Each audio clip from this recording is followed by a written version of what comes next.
After two cold fronts, we've had a cold start to Tuesday morning across South Africa. On our futurecast, you'll see another weak cold front move in over the Western Cape, bringing in some rainfall mainly in the morning, but then sliding south quite quickly. For the rest of South Africa, we finally see the effect of the last two cold fronts on the daytime highs as that cooler weather moves in over parts of the Free State, Northwest and even Gauteng. We're also expecting a mostly cloudy day with a possibility of rain along the KZN coast, and that's due to a low pressure over that part of the country.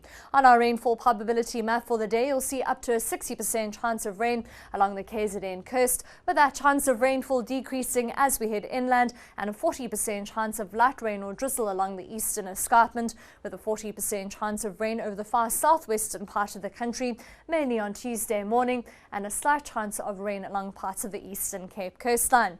On our maximum temperature map, you'll see that cooler weather moving in over the central and northeastern part of South Africa. 21 degrees for Johannesburg, 17 for Bloemfontein, 16 for Bethlehem and Dar.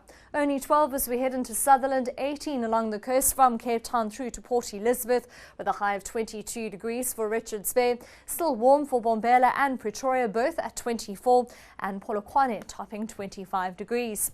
As we head out to the west coast, we can expect moderate beach conditions from Alexander Bay through to Lambert's Bay. Still a bit of cloud here with mild to cool temperatures and a southerly to southeasterly wind for Alexander Bay, with a moderate northwesterly wind for Longabaan and the possibility of rainfall. Along the west coast, we're expecting a 2.5 metre swell, with wave heights expected between 3 and 5 feet.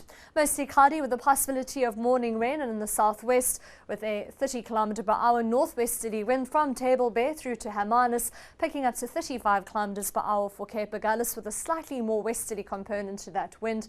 And along the southwest coast, we're expecting a 3 metre swell with wave heights between 4 and 6 feet. Along the south coast, we're expecting southwesterly winds of between 20 and 30 km/h, with a large amount of cloud and possibly some rainfall, especially around Port Elizabeth, with a 3 metre swell and wave heights between 4 and 6 feet. We then move into a higher chance of rainfall along the east coast, with a light southeasterly onshore flow for Durban and Richards Bay, and a moderate southwesterly wind for East London and the Wild Coast, with a 2.5 metre southwesterly swell with wave heights between 3 and 5 feet, and low tide expected just before midday.